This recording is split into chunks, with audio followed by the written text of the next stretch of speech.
क्योंकि सास भी कभी बहू थी में अब स्मृति ईरानी ने एक नए लुक में नजर आने की बात कही है। स्मृति ईरानी फिर से छोटे पर्दे पर दिखेंगी और इस सीरियल के द्वारा एक्टिंग में वो वापसी कर रही हैं। आपको याद होगा बरसों पहले छोटे पर्दे यानी कि टीवी पर सास क्योंकि सास भी कभी बहू थी सीरियल में अपनी छाप छोड़ने वाली और उससे ज़बरदस्त मशहूर होने वाली मौजूदा बीजेपी के नेता, बड़ी नेत्री अमित त्यागी हमारे संवाददाता इस समय मुंबई से हमारे साथ हैं। अमित, क्या खबर है स्मृति ईरानी को लेकर? जी, स्मृति लौट रही हैं छोटे पर्दे पर। ये खबर काफी दिनों से गर्मा रही थी, अब उस पर पुष्टि हो गई है। ये पहली तस्वीर हम आपको दिखा रहे हैं जो क्योंकि सास भी कभी बहू थी सीजन 2 की पहली झलक है। ये स्मृति का लुक है, लेकिन आपको बता दें कि जो कहानी होगी वो स्मृति की कहानी नहीं होने वाली है, क्योंकि सास भी कभी बहू सीजन 2 में नए चेहरों के साथ ये कहानी आके की जाएगी। स्मृति केवल इंट्रोड्यूस करने के लिए कुछ एपिसोड में शुरुआती नजर आएगी, तो it's just introducing the new characters जो वो करने वाली हैं। एक नई चेहरे होंगे, नई जनरेशन होगी, एक नए पूरे परिवेश के साथ ये कहानी शुरू होगी। स्मृति उस पुरानी कहानी जो 25 साल पहले आती थी उसको आगे बढ़ाएंगी, मतलब तुलसी की कहानी नहीं होगी। शगुन शर्मा होंगी नया चेहरा, शगुन शर्मा और जो बाकी कलाकार सब नए होंगे।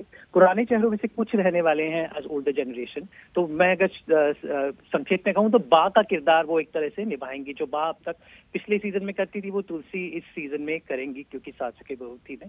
अभी शो ने इसी हफ्ते ही 25 साल पूरे किए हैं। ये शो 25 इस तारीख को आने वाला था, लेकिन अब ये पुश हो गया है। अगस्त में स्टार प्लस पर नजर आएगा, उसी समय पर जब ये पहले आया करता था। कैसे अमित ये निर्णय हुआ, क्या सोचा गया, क्या सोचा एकता कपूर ने? स्मृति ईरानी आज एक बड़ी नेता हैं, उनका राजनीति में बड़ा मुकाम है, कैसे उन्होंने वापसी की सोची? जी, एकता कपूर हमेशा से इस शो को रीमेक करना चाहती थी, लेकिन स्मृति से उन्होंने कई बार डिस्कशन हुई। जितनी बार भी एकता की हमेशा से ख्वाहिश थी कि शो फिर से आए, जाने जेंजी है वो भी जाने, क्योंकि कहीं ना कहीं इस शो ने टेलीविजन के इतिहास को बदला था जब ये शो आया था 25 साल पहले। लेकिन अब 25 सालों में काफी कुछ बदल चुका है, नई जनरेशन आ चुकी है, डिजिटल जमाना है। तो एकता के लिए हमेशा ये शो खास रहा था, क्योंकि उनका सबसे पहला हिट था। तो वो चाहती थी कि नए जमाने को, क्योंकि की जो इनहेरेंट वैल्यूज थी, जो एक जॉइंट फैमिली की, तो एक क्योंकि कहीं ना कहीं एक जॉइंट फैमिली शो था, तो उन वैल्यूज को वो फिर से नए जमाने के लिए पेश करना चाहती थी। और शायद कुछ इसी वजह से स्मृति ईरानी अग्री हुई कि वो सूत्रधार बनेंगी। तो सूत्रधार होंगी स्मृति ईरानी, और पुराने चेहरों के साथ, नए चेहरों के साथ कहानी नए अंदाज में नए दर्शकों के लिए ये जल्द ही दर्शकों के सामने होगी। बहुत धन्यवाद अमित त्यागी हमारे संवाददाता मुंबई से जानकारी दे रहे थे।